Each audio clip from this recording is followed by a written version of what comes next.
In the previous video we prepared our data and pre-processed it. So in this video it's time to train our model and make predictions. The link of the part 1 is in the description. First we will make all the inputs.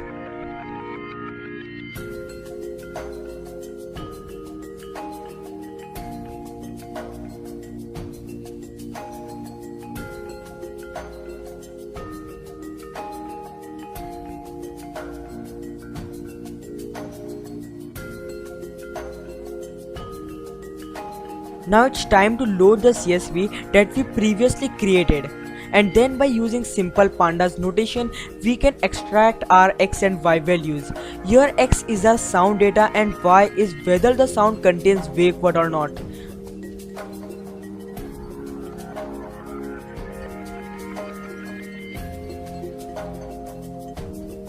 Then I am one hot encoding the y values.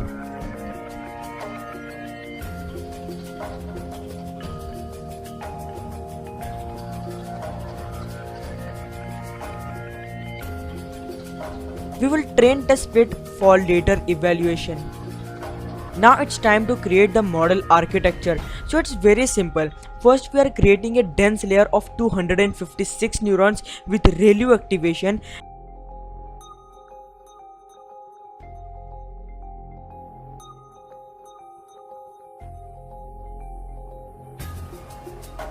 And then we are using a dropout layer which will randomly drop 50% of neurons, which will ensure that our model does not overfit, and then we will repeat this. At the last there is output layer with 2 neurons with softmax activation. Nothing new here. I have found these values and model architecture to work best. You can do some more trial and error to reduce the complexity of the model. We will compile the model with categorical cross entropy loss, Adam as the optimizer and accuracy as the metrics.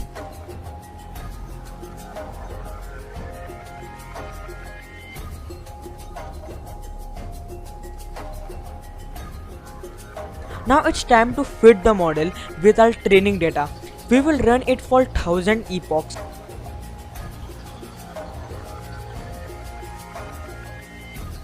After that we will save it so we can use it afterwards. We will print the score of our model on the test data.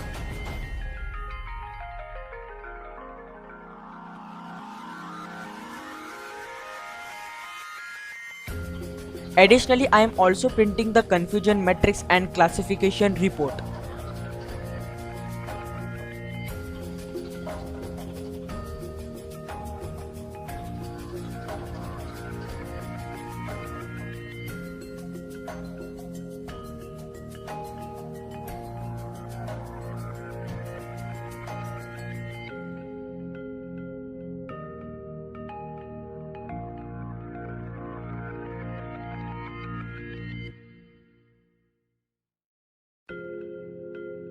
Now it's time to run our model.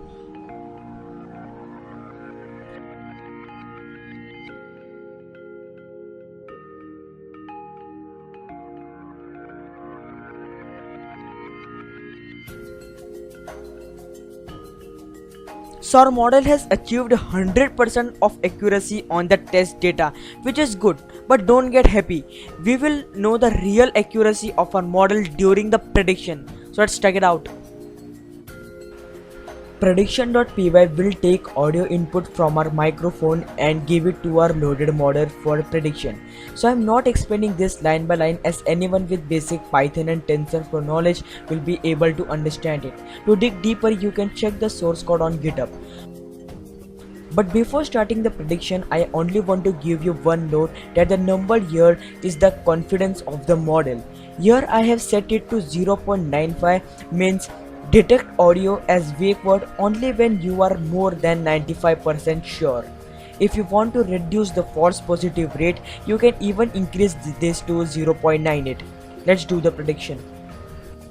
So now we will check our model's performance. So I have run the code.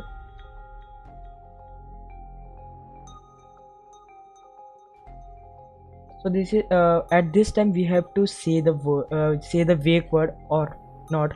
So This is the amount of confidence it has that the particular audio file has wake word or not.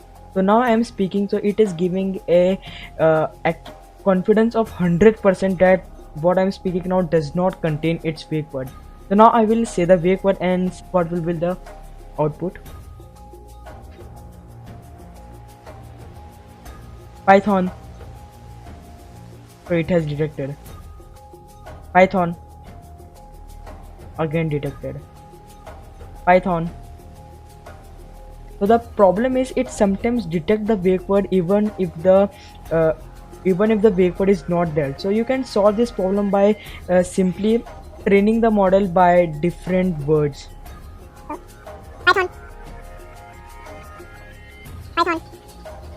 It is detecting just fine. So In here it has 99% of accuracy that the word has wake word. So it is just working fine. If you train the model with more data, it will perform more well. As I said at the starting of part 1 video, we will be making a file name runparallelly.py. So this does the same thing as prediction.py, but there is a major change. But what was the problem with the prediction.py?